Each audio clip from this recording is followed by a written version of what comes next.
ونستغفره ونعوذ بالله من شرور أنفسنا ومن سيئات أعمالنا من يهده الله فلا مضل له ومن يضلله فلا هادي له أشهد أن لا إله إلا الله وحده لا شريك له وأشهد أن محمدًا عبده ورسوله أما بعد فإن خير الحديث كتاب الله وخير الهدي هدي محمد صلى الله عليه وسلم وشر الأمور محدثاتها وكل محدثة بدعة وكل بدعة ضلالة وكل ضلالة في النار اللهم صل على محمد وعلى آل محمد كما صليت على إبراهيم وعلى آل إبراهيم إنك حميد مجيد اللهم بارك على محمد وعلى آل محمد كما باركت على إبراهيم وعلى آل إبراهيم إنك حميد مجيد فأعوذ بالله السميع العليم من الشيطان الرجيم والسابقون الأولون من المهاجرين والأنصار والذين اتبعوهم بإحسان رضي الله عنهم ورضوا عنه وأعد لهم جنات تجري تحتها الأنهار خالدين فيها أبدا ذلك الفوز العظيم ہر قسم کی حمد و ثنا کبریائی بزرگی اللہ وحدہ لا شریک کے لیے جو اکیلا ہے ساری کائنات کا اکیلا ہی نظام چلانے والا ہے اسی کے ہاتھ میں خیر ہے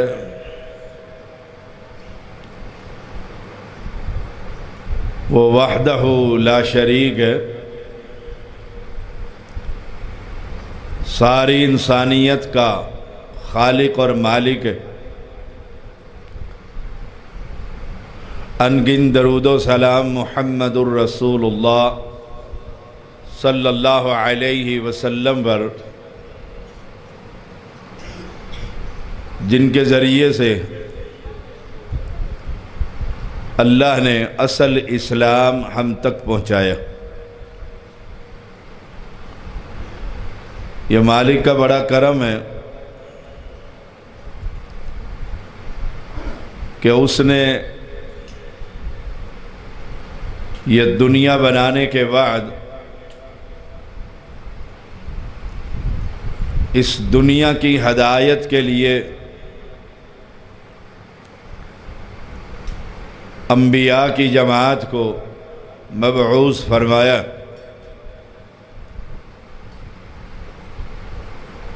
آخری پیغمبر آخری شریعت اور آخری امت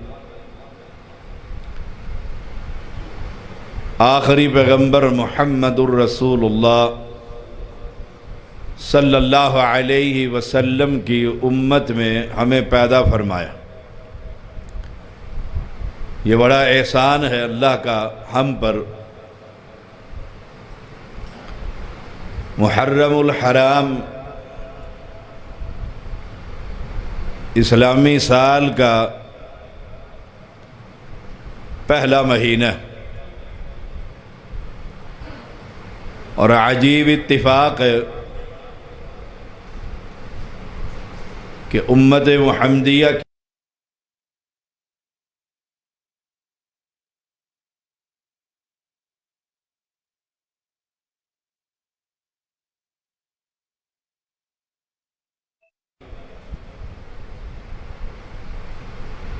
غیر اللہ کی عبادت کرتی ہے،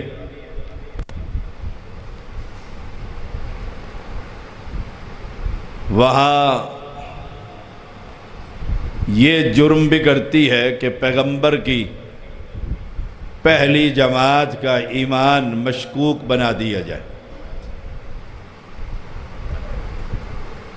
میں شریعت کا ایک ادنیٰ سا طالب علم ہوں،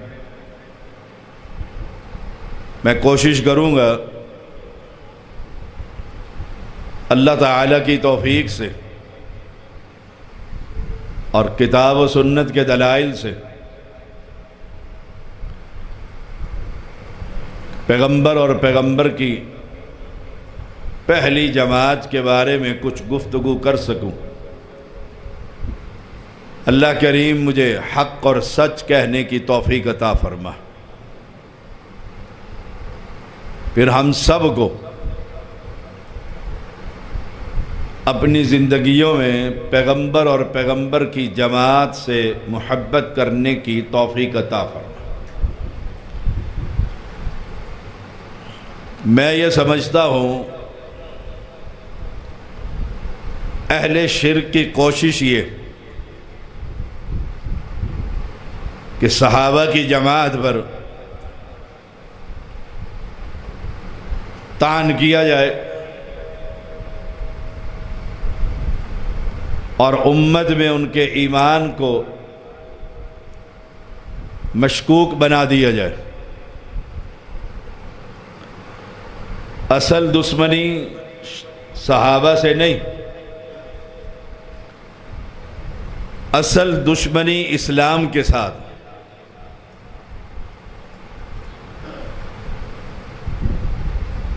جن صحابہ کے سامنے اللہ کا قرآن اترتا رہا،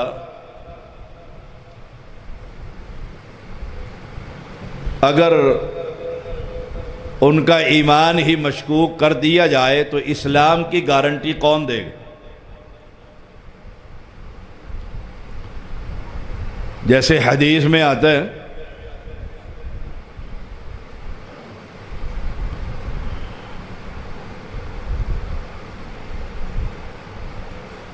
ایک شخص ابو بکر صدیق رضی اللہ تعالی عنہ کا دروازہ کھٹکھٹاتا ہے اور سوال کرتا ہے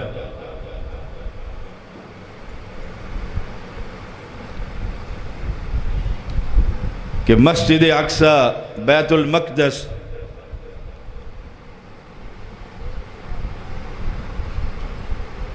کوئی راتوں رات جا کر واپس آ سکتا ہے؟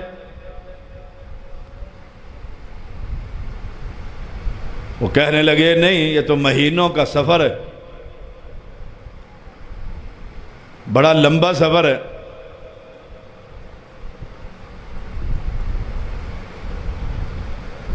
کہا پھر تمہارے صاحب یعنی محمد صلی اللہ علیہ وسلم فرماتے ہیں کہ میں راتوں رات چلا بھی گیا ہوں اور واپس بھی آ گیا۔ ابو بکر صدیق رضی اللہ تعالیٰ عنہ کا ایمان دیکھیے۔ کہا تم نے سنا ہے؟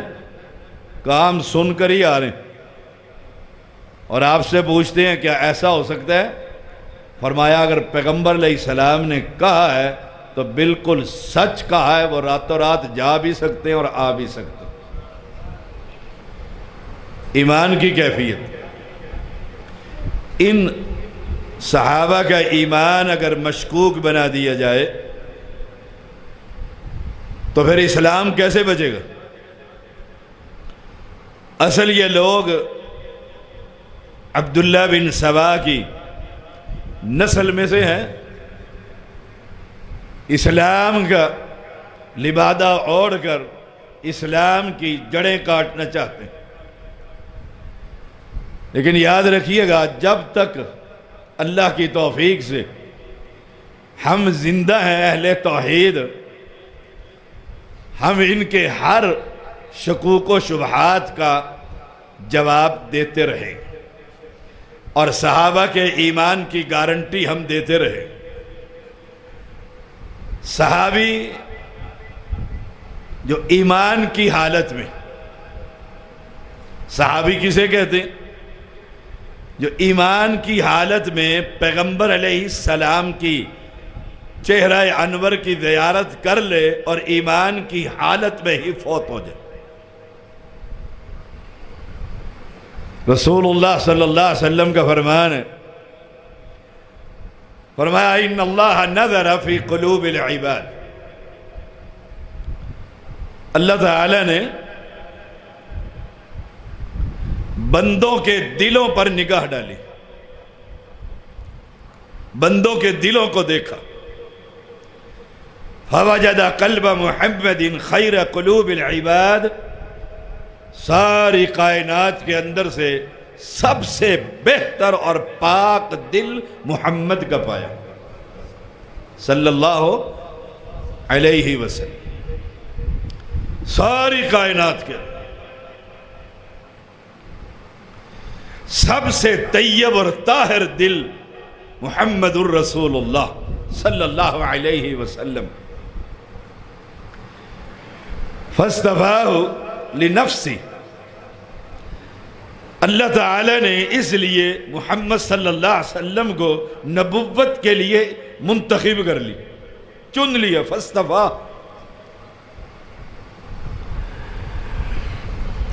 گویا نبوت کسبی نہیں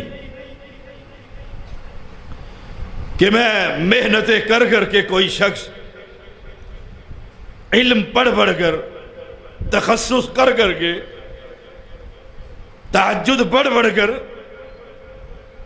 وہ نبوت کا مقام حاصل کر لے، ناممکن۔ کیوں؟ یہ کسبی نہیں ہے، محنت سے نہیں ملا کرتی، یہ تو آسمان والا جس کو چاہے اپنے بندوں میں سے منتخب کر لیا کرتا۔ فاصطفاہ لنفسی، اس اللہ نے اپنے لیے اس پیغمبر کو چن لیا، منتخب کر لیا۔ اور ہمارا مسلک اور ہماری دعوت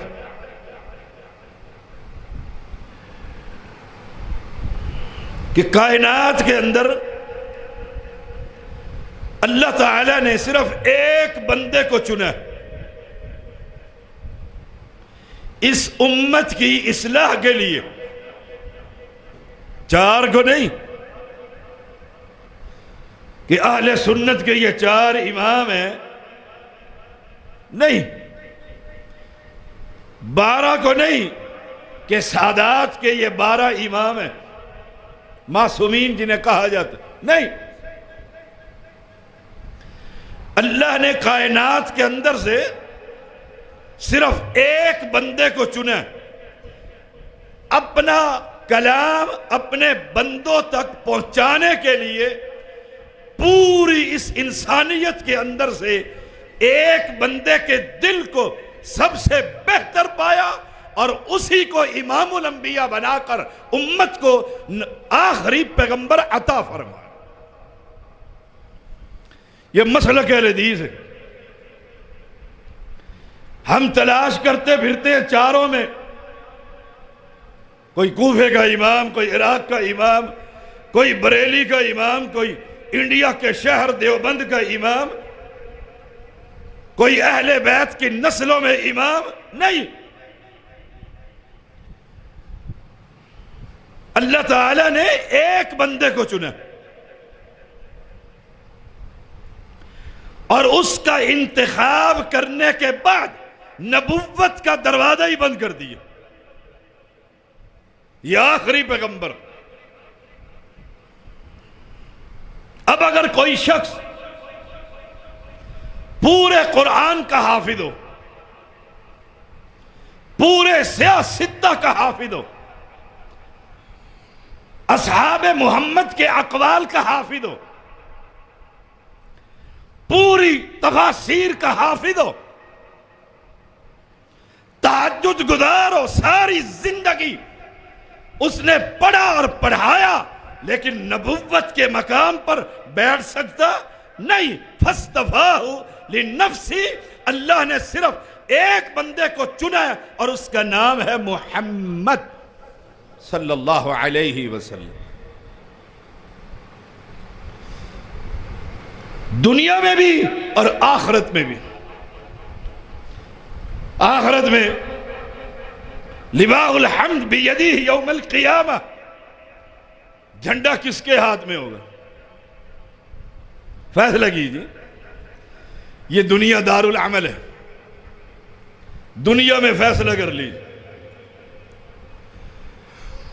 حشر کا میدان سجے گا،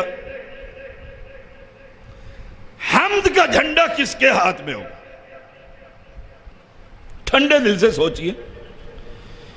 امام ابو حنیفہ رحمہ اللہ کے ہاتھ میں ہوگا؟ امام مالک رحمہ اللہ کے ہاتھ میں ہوگا؟ امام احمد بن حنبل رحمہ اللہ کے ہاتھ میں ہوگا؟ امام شافعی رحمہ اللہ کے ہاتھ میں ہوگا؟ جائیے اہل علم سے پوچھ کر دیکھ لیجئے۔ قیامت تک کے لیے سوال ہے کہ حمد کا جھنڈا کس کے ہاتھ میں ہوگا، تو جب بھی وہ بیان کرے گا کتاب و سنت کے دلائل سے، تو مسلک اہل حدیث بیان کرے گا کہ حمد کا جھنڈا صرف محمد کے ہاتھ میں ہوگا۔ سارے انبیاء اور ساری دنیا اس جھنڈے کے تلے ہو۔ فاصطفاہ لنفسہ، یہ معنی اس حدیث کہ رب نے ایک بندے کو چنا اپنی توحید بندوں تک پہنچانے کے لیے، دعوت کا آغاز کیے، قوم کو کہا قل لا الہ الا اللہ،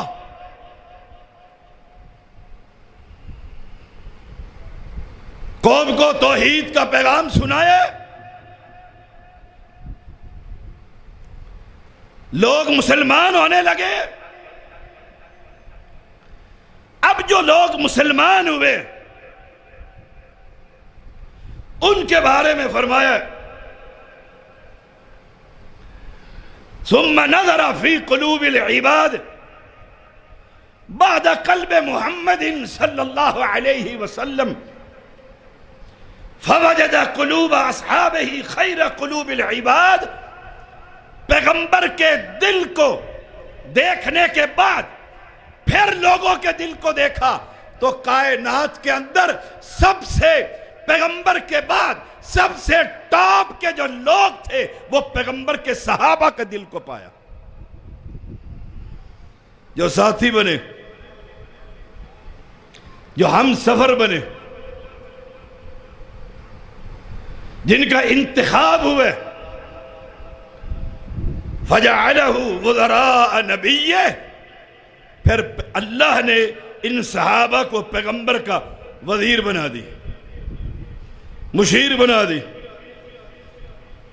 وہ ابو بکر ہے، وہ عمر ہے، وہ عثمان ہے، وہ علی ہے، وہ طلحہ ہے، وہ زبیر رضوان اللہ علیہم اجمعین۔ ان کے دلوں کو کھنگالے، چیک کیے، پاک دیکھے، طیب پایا، پھر پیغمبر کے وزیر مقرر کی۔ یہ ہے وہ پہلی جماعت جن کے ذریعے سے اصل اسلام اس امت تک پہنچا۔ اب اگر کوئی اصحاب محمد پر زبان درازی کرتا ہے، اصل میں وہ اللہ کے قرآن پر زبان درازی کرتا ہے۔ ٹھنڈے دل سے سوچئے گا، میں دعوت فکر دے رہا، پیغمبر تو یہ کہے کہ رب نے میرے صحابہ کے دلوں کو دیکھے، اور آج کا بد زبان شخص یہ کہے کہ پیغمبر کے صحابہ میں سے 3 رہ گئے تھے، باقی سب مرتد ہو گئے تھے۔ ٹھنڈے دل سے سوچ، اللہ سچ ہے؟ وَمَنْ أَصْدَقُ مِنَ اللَّهِ قِيلًا، رب سے سچی بات کس کی ہو سکتی؟ انسانوں میں سب سے سچا محمد الرسول اللہ صلی اللہ علیہ وسلم، وہ گواہی دے رہے ہیں کہ میرے صحابہ کی جماعت طیب اور طاہر پاک ہے۔ رسول اللہ صلی اللہ علیہ وسلم نے فرمایا ان اللہ اختارنی، ان اللہ اختارنی واختار لی اصحابہ، اللہ نے مجھے منتخب فرمایا پھر میرے صحابہ کو منتخب فرمایا۔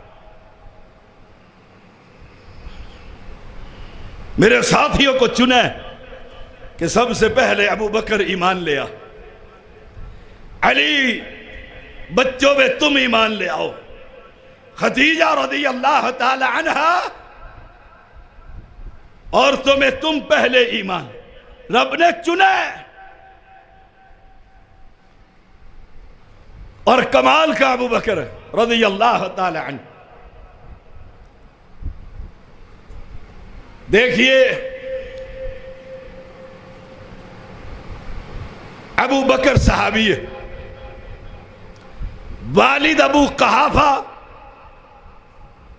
صحابی ہے، بیٹا ابو بکر کا عبد الرحمن صحابی ہے، عبد الرحمن کا بیٹا محمد صحابی ہے۔ سارے صحابہ کی زندگی کھنگال کر دیکھے، یہ ایک گھرانہ ایسا گھرانہ ہے، پوتا بھی صحابی، بیٹا بھی صحابی، باپ بھی صحابی، دادا بھی صحابی۔ ان اللہ اختارنی، بے شک اللہ تعالی نے مجھے چن لیا، واختار لی اصحابہ، پھر میرے لیے میرے صحابہ کو چن لیا۔ اب اگر ہماری موجودگی میں کوئی پیغمبر کے صحابہ پر زبان درازی کرے اور ہم چپ رہیں، پڑوسی ہے، پارٹنرشپ ہے، کاروبار ہے، دفتر میں اکٹھے بیٹھتے ہیں، میرا باس ہے، اگر ہماری موجودگی میں کوئی پیغمبر کے اصحاب محمد پر کوئی زبان درازی کرے اور ہم زبانوں کو تالے لگا لیں تو یاد رکھنا کل قیامت کے دن پیغمبر کے جھنڈے کے نیچے نہیں ہوگا۔ پیغمبر یہی پوچھ لیں، میرے عمر کو گالیاں دی جا رہی تھی اور تو ووٹوں اور نوٹوں کی خاطر اپنی زبان کو تالے لگا رکھے تھے؟ پیغمبر فرما رہے ہیں فَجَعَلَ لِي مِنْهُمْ وُزَرَاءَ وَأَنصَارًا وَأَصْحَارًا، اللہ نے پھر میرے ان صحابہ میں سے میرے وزراء بنائے، میرے مددگار بنائے، میرے سسرالی بنا دی۔ یہ ہے صحابہ کی جماعت۔ ایمان کا سودا نہ کیجیے، ایمان کا سودا نہ کیجیے۔ اب پیغمبر علیہ السلام نے فرمایا فَمَنْ سَبَّهُمْ، جو ان کو گالی دے، جو ان کو گالی دے، ایمانداری سے بتائیے گا، ہماری ماں کو ہماری منہ پر کوئی گالی دے ہم چپ رہتے ہیں؟ ہمارے باپ کو کوئی برا بھلا کہے ہم خاموش رہتے؟ ہماری یہ دیوار ایک بالشت کوئی اپنے قبضے میں لینے کی کوشش کرے ہم چھوڑ دیتے؟ فمن سبہ، جو ان صحابہ کو گالی دے،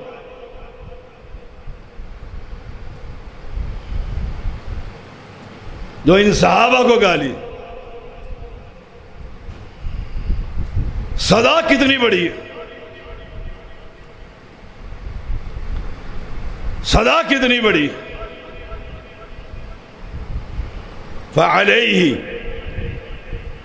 لعنت اللہ والملائکۃ والناس اجمعین، جو پیغمبر کے صحابہ کو گالی دے، پیغمبر فرماتے ہیں اس پر اللہ کی لعنت، سارے فرشتوں کی لعنت، اور کائنات کے ہر مسلم مواحد مسلمان کی پھٹکار پڑتی۔ اور تاریخ میں آتا ہے ایک شخص پیغمبر کے صحابہ کو گالی دینے لگا، قریب کتا بندھا ہوا تھا، وہ بھونکا، لوگوں نے کہا یہ تجھ پر بھونک رہا ہے، کہا نہیں یہ تو جانور ہے، میں دوبارہ گالی دیتا ہوں۔ اس نے دوبارہ گالی دی، اس جانور نے اپنی رسی تڑوا کر اس بھونکنے والے کے گردن کو دبوچ کر موقع پر قتل کر دیا۔ فمن سبہ، ہماری موجودگی میں گالیاں دے، اور ہم اس لیے چپ رہے کہ نقوی اور زیدی سید ہے، محرم ان کا مہینہ ہے، یہ جو چاہے کرے، اور سنی مسلمان میں تیری غیرت کو جگا رہا ہوں، جو اپنی بہن پر اٹھنے والی آنکھ کو پھوڑنے کے لیے تیار ہے، تو اپنی ماں پر اٹھنے والی ہاتھ کو توڑنے کے لیے تیار ہے، تو اپنے باپ پر بھونکنے والی زبان کو کاٹنے کے لیے تیار ہے۔ جو امت کی ماں پر بھونکے اس کو کون جواب دے گا؟ فمن سبہ فعلیہ لعنت اللہ والملائکۃ والناس اجمعین، کائنات کے رب نے کہا جو میرے محمد کے صحابہ پر بھونکے گا میں رب اس پر لعنتیں بھیج رہا۔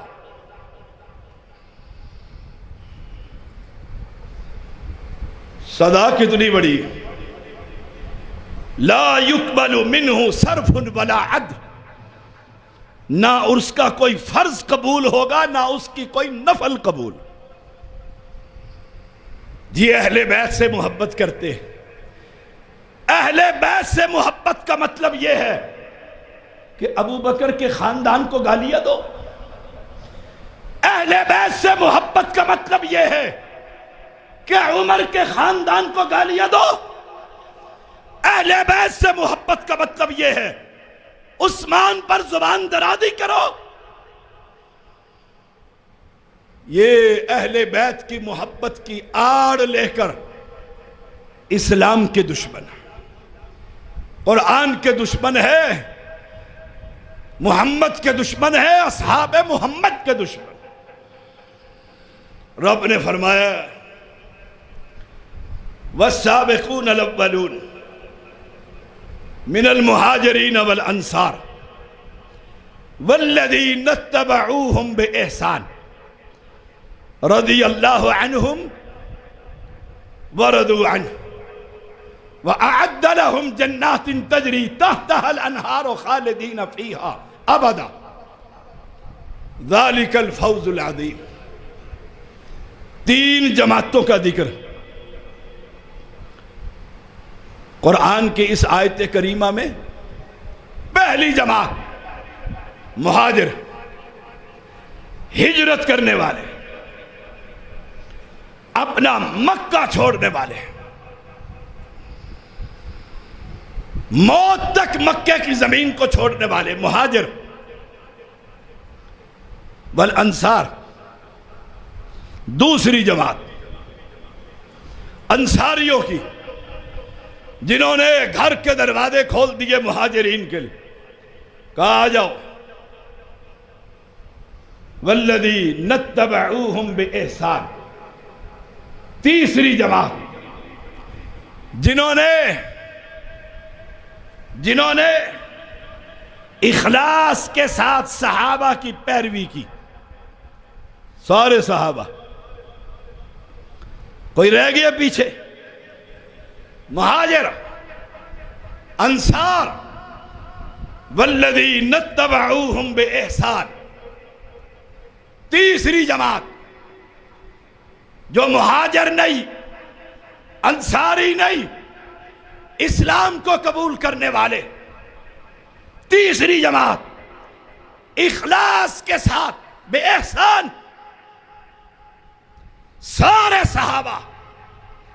رب کیا فرماتے ہیں؟ رضی اللہ عنہم ورضوا عنہ، میں رب ان سے راضی ہو گیا ہوں اور وہ مجھ رب سے راضی ہو گئے۔ ہم صحابہ کے مشاجرات کو آج تختہ مشق بنائے ہوئے، گالیاں بکتے ہیں، صحابہ کی توہین کرتے، سنی کرتے، نام نہاد اہل بیت کی محبت کا دعویٰ کرنے والے کرتے، اور صحابہ کی آپس کی گفتگو کو، لڑائیوں کو زبان پر لے کر آتے۔ فائدہ کیا ہے؟ کسی مہاجر کی غلطی، انسان تھے نا، نبی تو نہیں تھے، غلطیاں ہوئیں، کسی انصاری کی غلطی، کسی صحابی کی غلطی، آج اگر میں بیان کروں منبر پر، اسلام کو کیا فائدہ؟ سوچئے گا ذرا، اسلام کو کیا فائدہ ہے؟ صحابہ کی جنگوں کا ذکر کروں، آپس کی لڑائیوں کا ذکر کروں، اسلام کو کیا فائدہ ہے؟ پاکستان بچ جائے گا یا اسلام بچ جائے گا؟ کوئی فائدہ نہیں سوائے اس کے کہ صحابہ کے ایمان کو مشکوک بنا کر میں اسلام کو ہی شک و شبہ میں ڈال دوں۔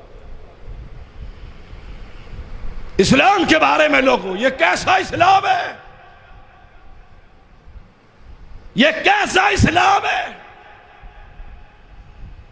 صحابہ کی جماعت، وَأَعَدَّ لَهُمْ جَنَّاتٍ تَجْرِي تَحْتَهَا الْأَنْهَارُ خَالِدِينَ فِيهَا أَبَدًا، اللہ نے ان کے لیے جنتیں تیار کر رکھی، جنتیں تیار رکھی، جہاں حضرت حسین رضی اللہ تعالی عنہ بھی ہوں گے، جہاں امیر معاویہ رضی اللہ تعالی عنہ بھی ہوں گے، سارے صحابہ موجود ہوں گے، اہل بیت بھی ہوں گے، گھر والیاں بھی ہوں گے، اور پیغمبر کے شاگرد بھی ہوں گے، سسرالی بھی ہوں گے، ننیالی بھی ہوں گے، ددیالی بھی ہوں گے، جو ایمان کی حالت میں پیغمبر کا دیدار کرنے والے اور اسی پر فوت ہونے والے۔ رب کیا کہتا ہے؟ خالدین فیہا ابدا، وہ ہمیشہ اس جنت میں رہیں گے۔ وَكُلًّا وَعَدَ اللَّهُ الْحُسْنَى، قرآن کہتا ہے رب نے ہر صحابی سے جنت کا وعدہ کر رکھا۔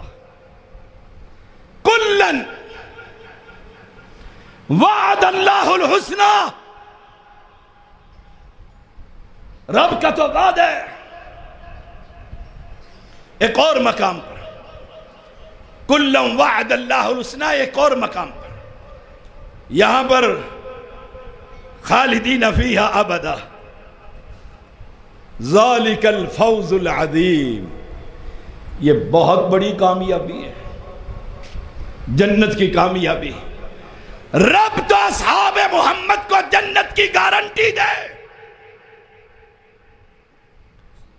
اور آج کا رافضی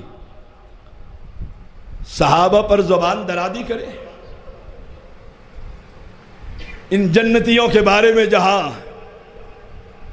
صحابہ کی جماعت ہوگی جنت میں، دیکھیے گا رب کا پیار کیسے ہے ابو بکر سے، عمر سے، عثمان سے، علی سے، طلحہ سے، زبیر سے، رضوان اللہ علیہم اجمعین۔ قال رسول اللہ صلی اللہ علیہ وسلم، فرمایا پیغمبر نے، ان اللہ یقول لأہل الجنہ یا اہل الجنہ،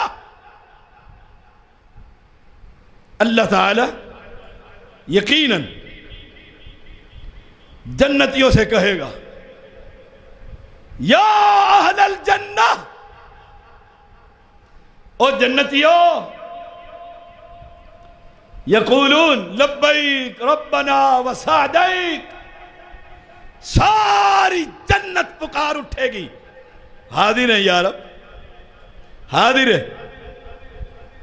فیقول حل رضیتم، کمال کی حدیث، رب کہے گا حل رضیتم، تم راضی ہو گئے ہو؟ سر کٹوانے والے،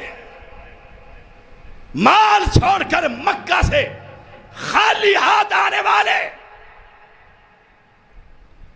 گھروں کے دروازے کھولنے والے، حل رضیتم، کیا تم راضی ہو گئے؟ فیقولون، سارے جنتی کہیں گے، وما لنا لا نرضى، ہم کیوں نہ راضی ہو، ہم کیوں نہ راضی ہو؟ وَقَدْ آتَيْتَنَا مَا لَمْ تُعْتِ أَحَدًا من خلقِكَ، اللہ تو نے ہمیں ان نعمتوں سے نوازا ہے جو اپنی مخلوق میں سے کسی کو نہیں دی۔ یہ صحابہ کی جماعت۔ فیقول، رب کہے گا انا اعطیکم افضل من ذلک، اس سے افضل چیز نہ تمہیں دے دوں؟ سبحان اللہ۔ قالوا یا رب وَأَيُّ شَيْءٌ أَفْضَلُ مِنْ ذَلِكَ، اس سے افضل کیا چیز ہو سکتی ہے؟ مکان رہنے کو، محلات،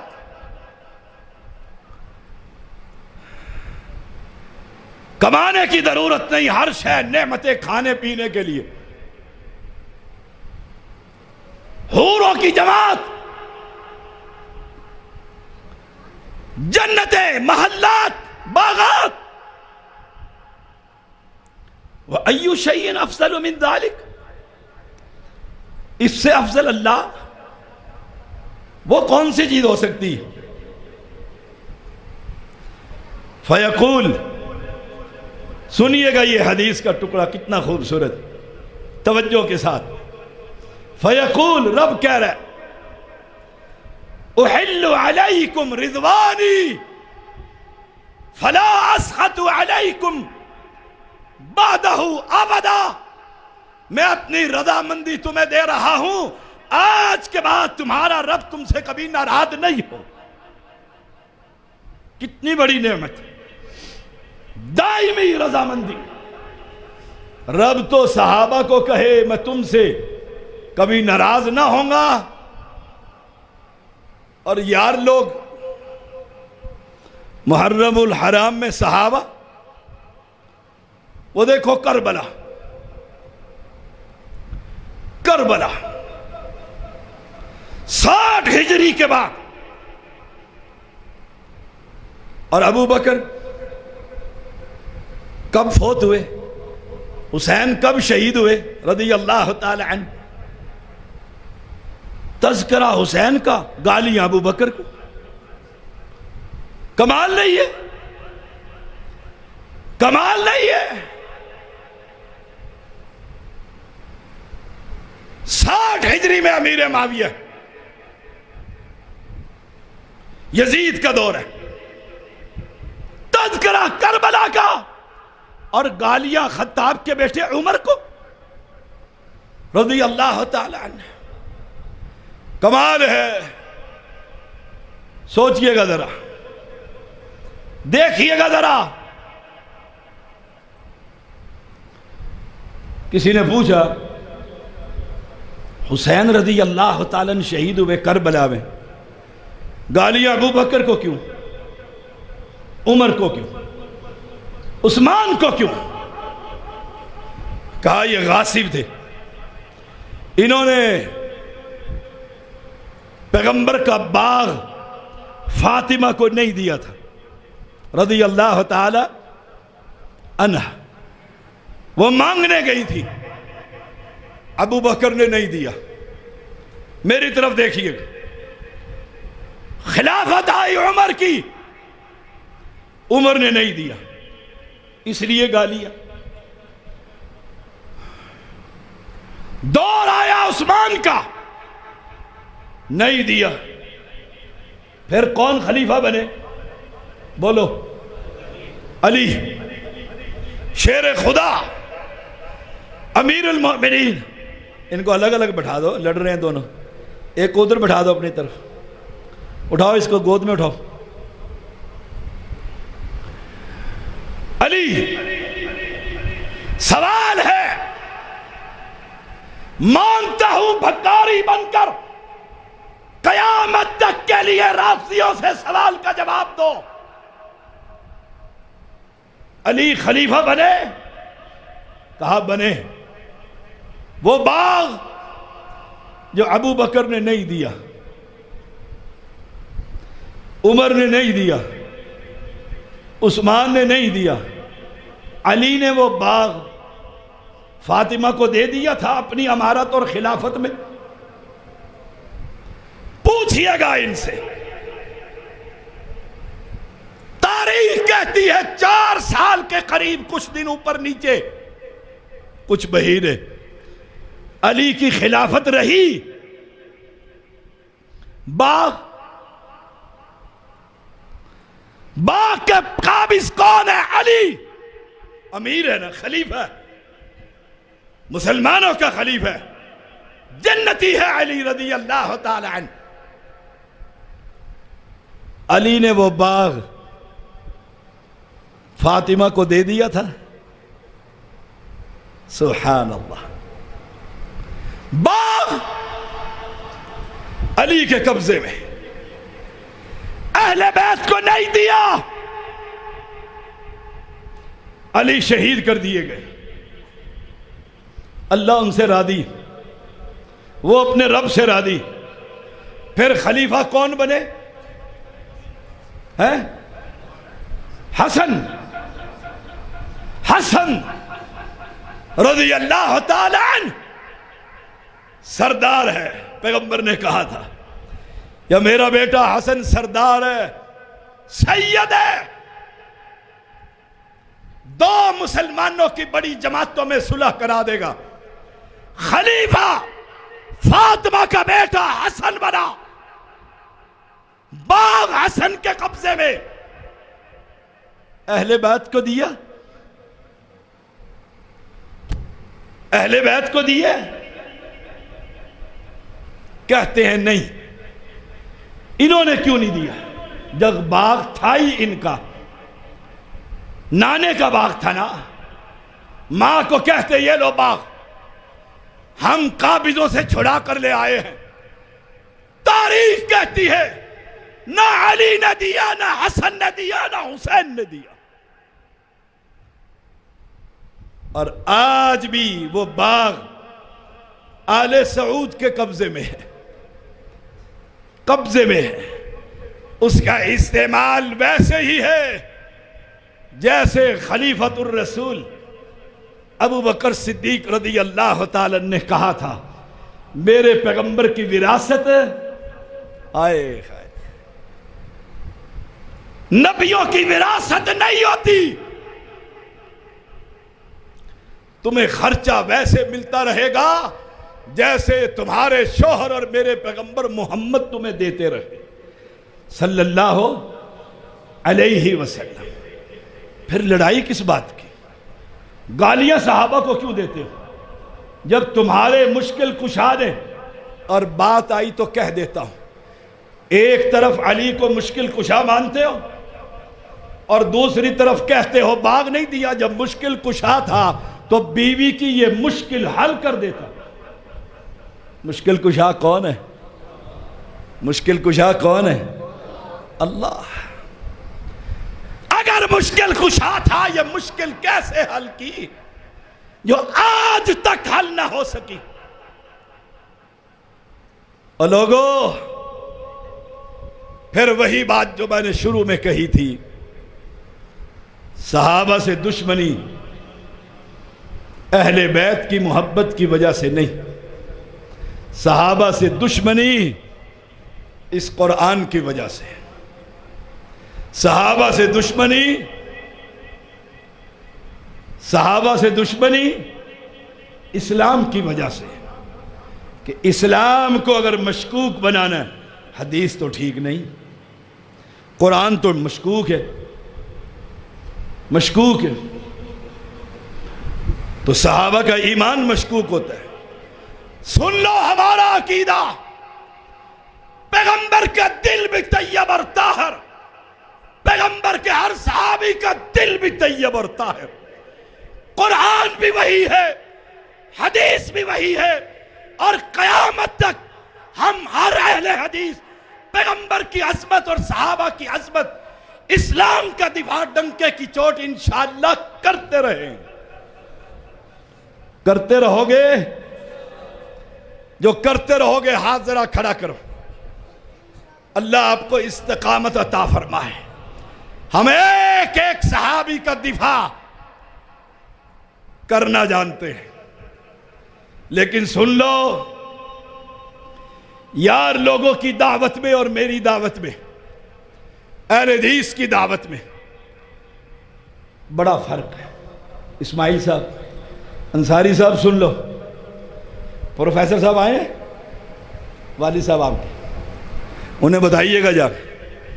سن لو، ہم کافر شیعہ کافر نہیں کہتے،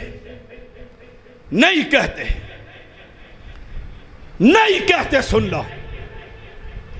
میں پڑھتا تھا بہاولپور میں، جہاں آپ کے خطیب قاری عبد الرحیم کلیم بھی پڑھتے تھے حفظہ اللہ تعالی.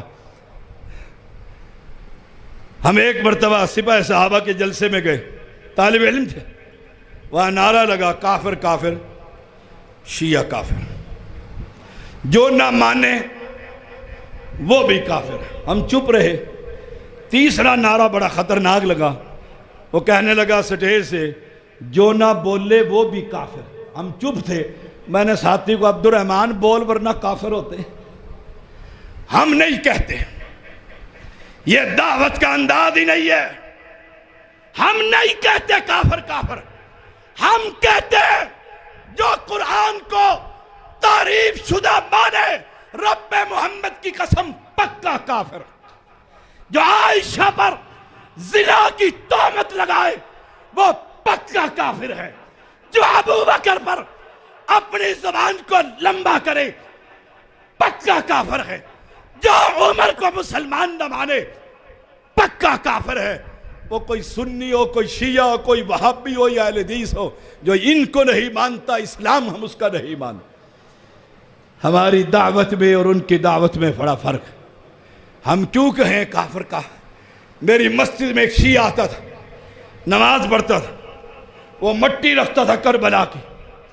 لوگ کہنے لگے شیعہ آتا ہے. میں نے کہا آنے دو. کہا اپنی نماز پڑھتا ہے. میں نے کہا پڑھنے دو. آتا تو ہے، ہم سے کچھ لے کر جاتا ہے؟ کہا نہیں. 6 مہینے آتا رہا، پھر جمعے میں آنے لگا. اللہ نے دل کھول دیا، اللہ نے پورا گھرانہ حدیث کر دیا. کوئی دعوت کا انداز اپنائیے.